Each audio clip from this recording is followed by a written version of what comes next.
Tribunal Federal dejó sin efectos el auto de formal prisión contra José Luis Abarca, el exalcalde de Iguala Guerrero.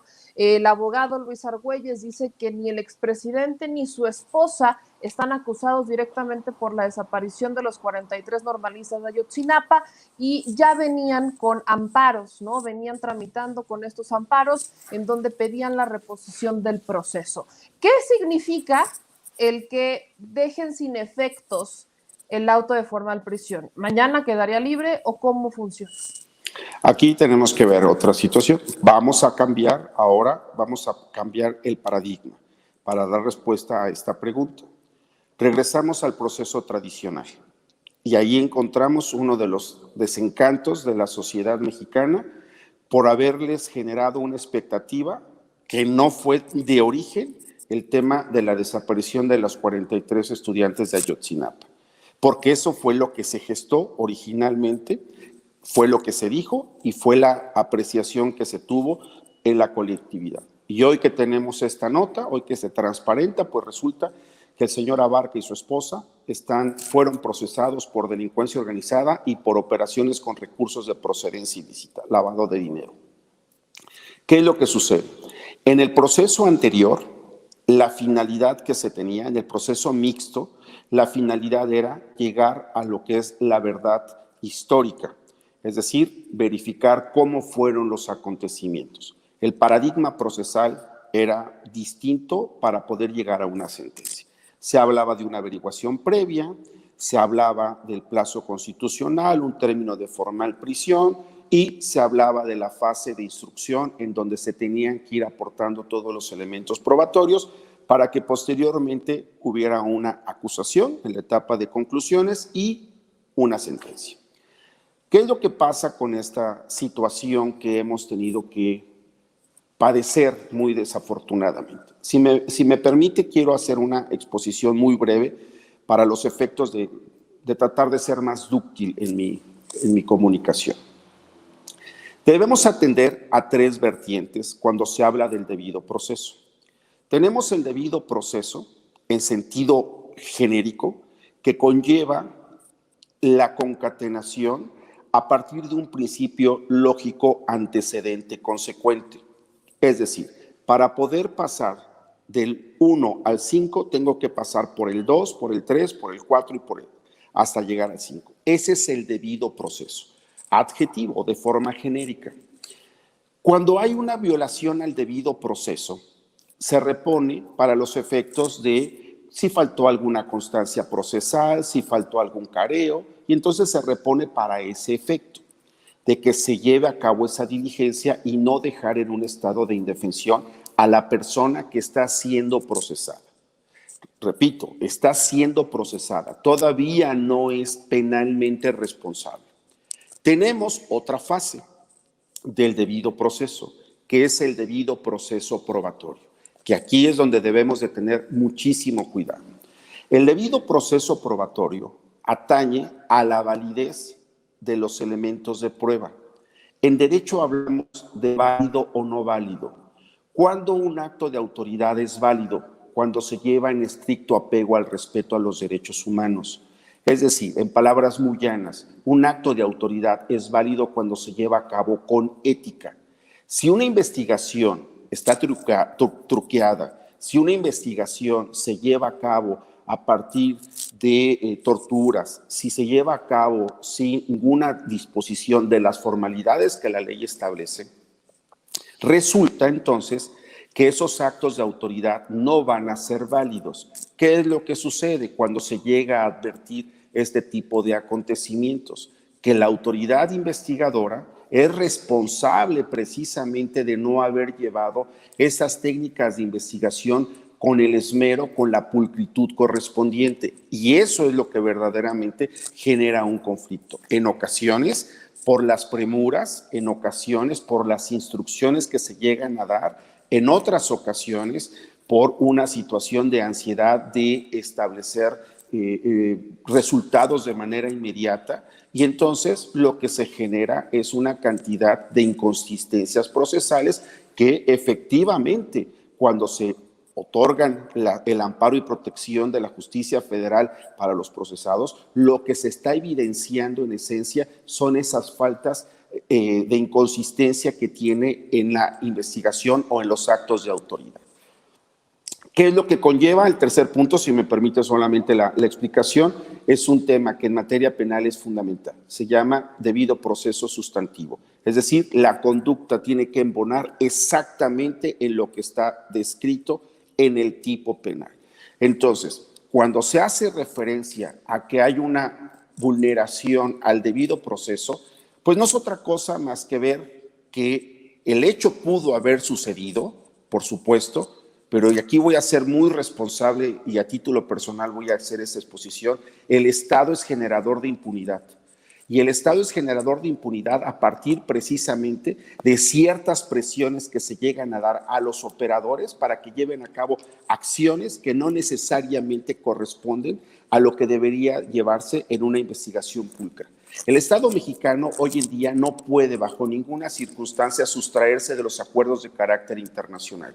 Por supuesto que a todos nos parece deleznable cuando hay actos de corrupción, crímenes de esa naturaleza, por supuesto que nos molesta, pero tenemos que ser muy cuidadosos del resguardo del orden jurídico, porque todos somos gobernados y en algún momento las circunstancias pueden revertirse. Y entonces, ¿qué es lo que sucede? Si nosotros proclamamos constantemente el hecho de que el debido proceso es un estorbo, pues resulta que en un momento determinado eso puede generar alguna afectación y cuando esto se da en lo individual, pues entonces la historia cambia. No sé si estoy siendo capaz de explicar la situación con la claridad que requiere. Quisiera yo sintetizarlo un poco más y me dice si lo entendimos o no. El asunto aquí con los Abarca, con el tema de la verdad histórica y todo esto, se ha comprobado en más de una ocasión que hubo fallas al debido proceso, que no estuvo bien manipulada ni las pruebas, ni la escena, ni nada, y que hubo presiones, eso lo hemos comprobado ya de forma más reciente, en tiempos más recientes, antes eran más dichos, ahora ya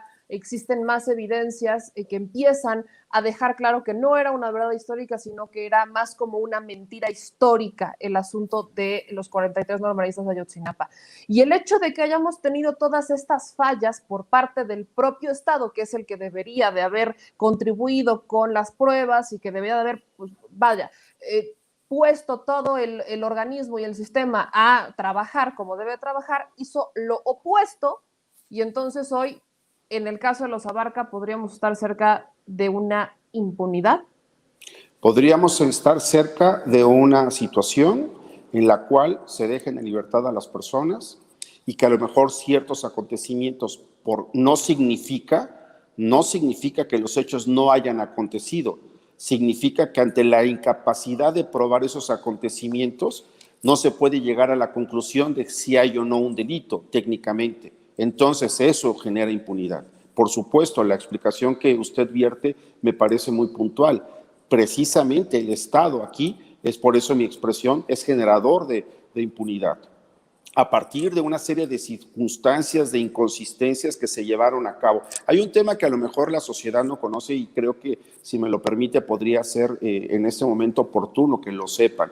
Dentro de las instituciones de procuración de justicia, las fiscalías ahora, pues existe toda una serie de mando en la cual pues se tiene que seguir las instrucciones porque no se actúa con esos niveles de autonomía que se busca. Y si en algún momento alguien no quiere seguir esas instrucciones, bueno, pues las circunstancias de represalia son también complicadas. Y también creo que tener la autoridad como para poder hacer esta exposición y decirlo con toda la claridad. ¿Por qué? Porque en ese entonces lo que se buscaba era un resultado. Lo que se requería era dar solución de manera inmediata, de forma mediática al tema, sin entrar al fondo de lo que fue el acontecimiento. Entonces, bueno, pues lo más lamentable, vuelvo al tema, que se utilice el derecho penal a las instituciones, a las personas que trabajan en las instituciones para los efectos de generar todo este tipo de acontecimientos.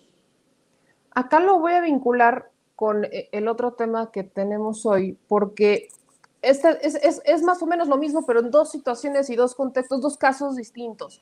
Vemos que se apela a el tema del debido proceso y vemos como bien lo acaba de decir, se quiere llegar a una solución y entregar responsables, y ahí está, ¿no? Como ya lo logramos y caso cerrado y vámonos, aunque no se haya encontrado al responsable total o aunque no se haya cumplido con efectivamente el debido proceso.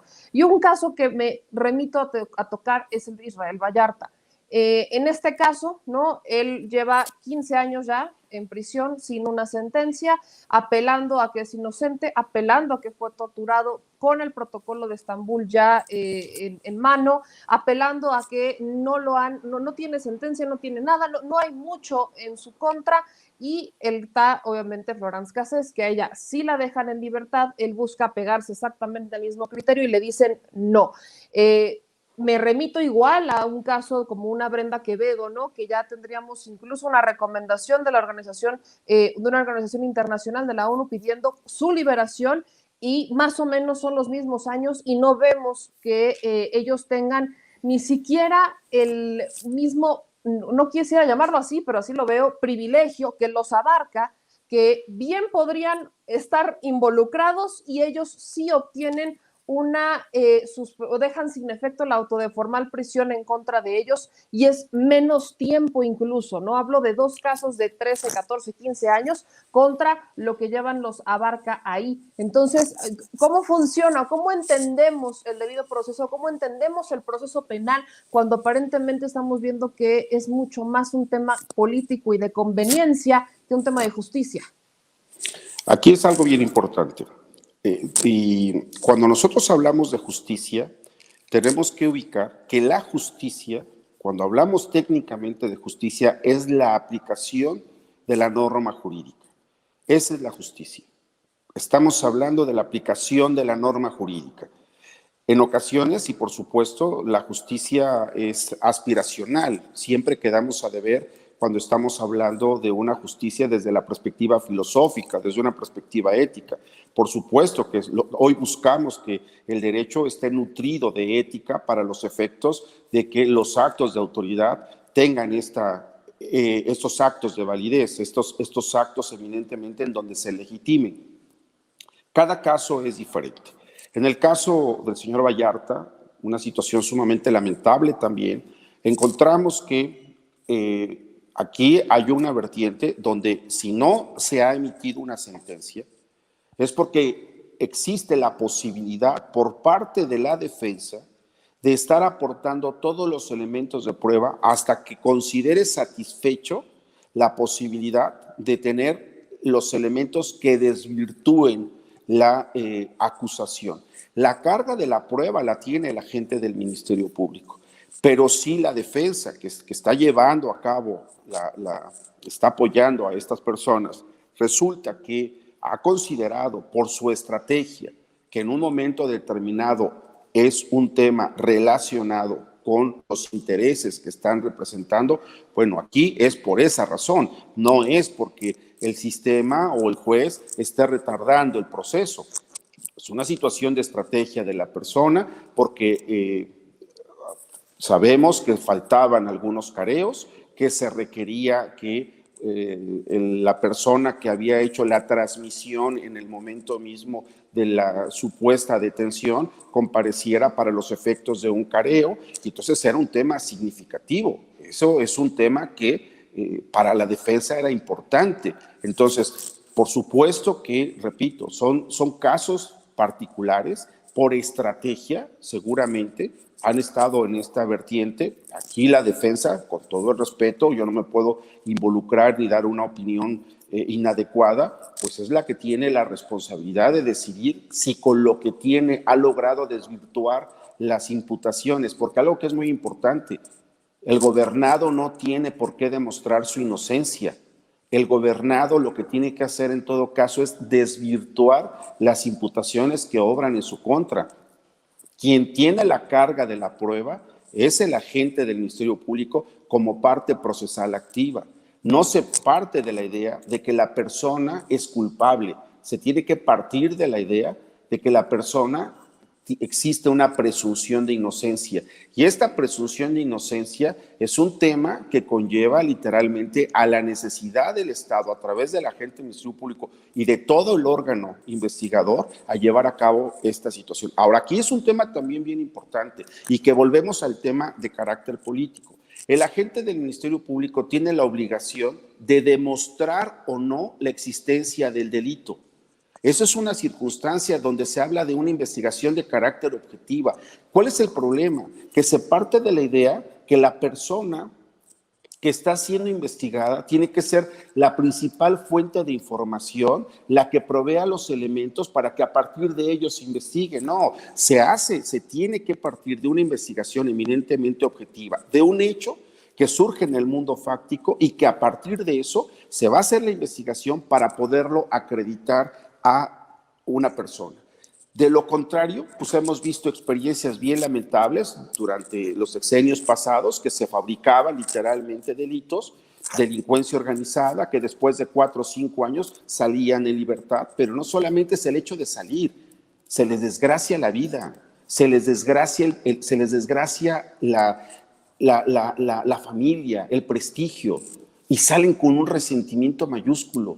Y el Estado no es capaz de resarcir ese tipo de situaciones, y no me refiero a lo económico, me estoy refiriendo a un tema que va más allá. ¿Por qué? Porque no hay objetividad, porque se sigue utilizando el derecho penal como el mecanismo para dar soluciones a problemas que tendrían que ser resueltos en otras vías. La falta de investigación de manera objetiva en aquellos casos trajo como consecuencia justamente lo que están viviendo estas personas. ¿Por qué? Porque hay una serie de elementos significativos, importantes, que tienen que ser tomados en consideración. No a partir de esquemas periodísticos, con todo respeto lo digo, sino una investigación de manera sólida, una investigación que conlleva el análisis técnico de un delito, porque no, repito, no se juzga a la persona solo por lo que se dice, sino por lo que se puede probar en juicio. Entonces, en este caso es sumamente lastimoso que alguien esté privado de la libertad si no existen los elementos objetivos para realmente llevar a cabo esta temática. Pero no solamente estamos hablando de los señores Abarca, de estos temas. Hay muchísima gente hoy en día privada de la libertad en estas condiciones. Bastantes. Vaya, recuerdo mucho el documental que fue película, ¿no? Presunto inocente, que retrataba presunto culpable, que retrataba la historia de muchos inocentes encarcelados pensando que son culpables, pero encarcelados sin sentencia y bajo esquemas completamente injustos, peleando por una inocencia. Aquí, si me permites un poco la explicación en relación a esto, ese tema, ese documental de presunto culpable genera una gran confusión en la sociedad, ¿sabes? Por una situación muy específica. Solamente se vieron ciertos elementos y generó realmente una expectativa y fue utilizado como un mecanismo para golpear el sistema tradicional, que sí, por supuesto, tenía sus inconsistencias mayúsculas, y que sí, el proceso acusatorio que hoy tenemos exige un nivel mayor de investigación, una pulcritud mayor en la argumentación, un mayor nivel de tecnicismo, y yo celebro que tengamos el proceso acusatorio. No es cierto que es una puerta giratoria, eso se dice más desde una perspectiva política que jurídica, pero ¿qué es lo que sucede? En aquel acontecimiento, y podríamos analizar el caso, se plantearon una serie de testigos. Ustedes recordarán, los que vieron el documental, el testimonio de la persona que estaba en los pescados, en las tortillas, en varios lugares y donde hacían referencia. Muy bien, todo eso estuvo perfecto en el documental, pero el juez tiene que resolver con base en constancias procesales. Surgió en el documental que esas personas, o se vio en el documental que esas personas fueron a declarar. No fueron a declarar. ¿Cómo podía el juez resolver con base en circunstancias que no estaban en las constancias procesales? Eso no es posible. Eso es alejarse literalmente de lo que es la normatividad. Eso genera propiamente inseguridad jurídica. Porque no basta con decir, es que es inocente, sí, yo lo vi, y luego, ¿por qué no fueron a declarar? ¿Por qué no los llevó la defensa a declarar? ¿Por qué no llevaron a cabo los interrogatorios de forma correcta? Si eran los testigos de descargo, si le correspondía a la defensa. O sea, esta es una situación donde generó una confusión y donde se presenta solamente un tema de una forma muy particular, pero no se entra al fondo del expediente. La naturaleza del proceso penal es sumamente seria y no podemos dejarla solamente en un documental. Fue muy lastimoso, generó muchísima confusión y, por supuesto, lo más rentable es estar golpeando a las instituciones. Pero es una cuestión muy perversa, porque a todos nos conviene tener instituciones sólidas, a todos.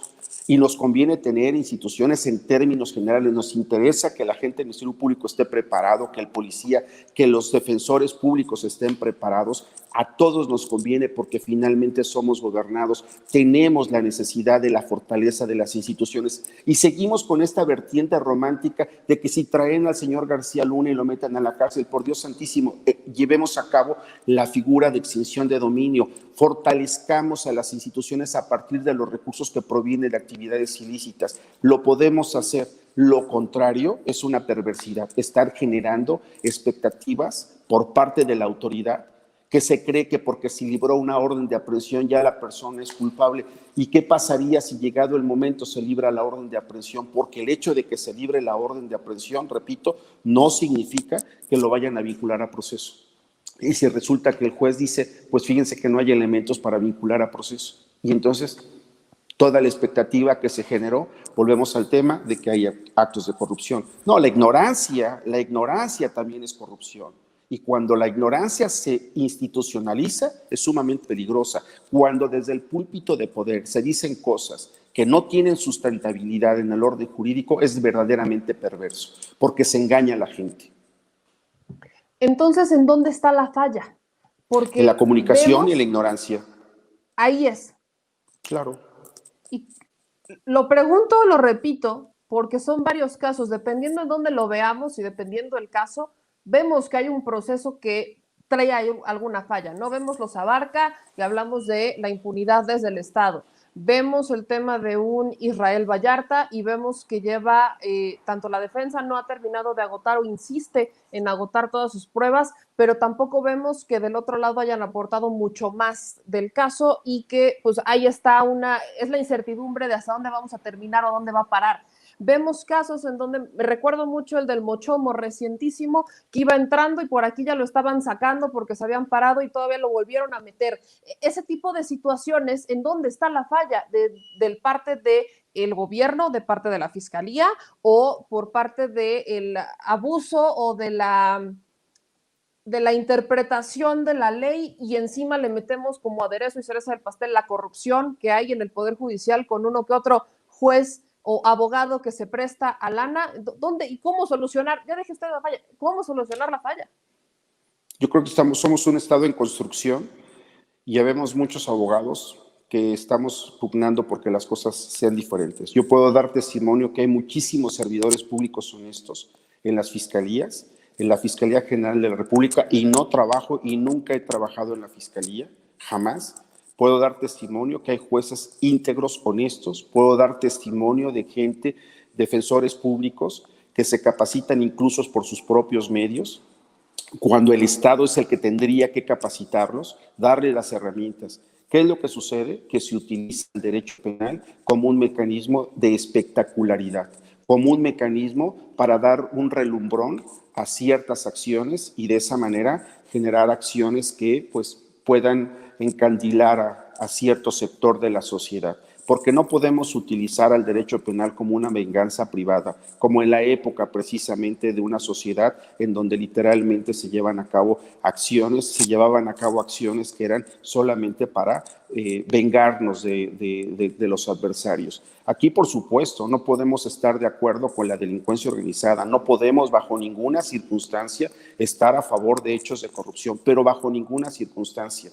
Pero ¿qué sucede cuando se llevan a cabo por instrucciones, por negligencias, por apuros, por la estadística, acciones que van a traer encaminada investigaciones totalmente de forma inadecuada, de forma porosa? Pues precisamente se va a convertir en actos, se van a traducir en hechos de corrupción, porque la corrupción no solamente es dinero, la corrupción, repito, también es ignorancia. Entonces, ¿qué es lo que sucede? ¿Dónde está la falla? Es un problema sistémico que tenemos que ir trabajando paulatinamente. Incluso la sociedad tenemos que ser conscientes de este cambio, de este proceso que estamos teniendo, no creernos las cosas de manera a priorística, por lo que nos dicen. Tenemos que ejercitar nuestra capacidad de pensamiento y ser críticos, no criticones, ser críticos y reflexionar. ¿Cuál es el proceso? ¿Cuál es la intención? ¿Cuál es la finalidad? Porque es muy fácil desacreditar las cosas. Aquí el tema es qué se puede probar, hacia dónde vamos a llevar a cabo las situaciones, cómo podemos en un momento determinado capacitar mejor a los servidores públicos, qué herramientas se les puede dar. Es importante y lo voy a decir con toda responsabilidad. Yo no sé si usted está enterada, pero muchas investigaciones se llevan a cabo a partir de 20 litros que les dan a los policías para hacer las investigaciones. Hay agentes del Ministerio Público, por supuesto, que llevan incluso sus propios equipos, sus propias herramientas de trabajo. Hay condiciones que no son las dignas para poder llevar un trabajo. ¿Y por qué lo hacen? Porque finalmente también son seres humanos y porque necesitan trabajar. ¿Y por qué no se salen de ahí? Porque tampoco las condiciones de afuera son como que las más propicias para desarrollar un trabajo. Estas circunstancias, ¿qué genera? Es un círculo vicioso que va generando corrupción también.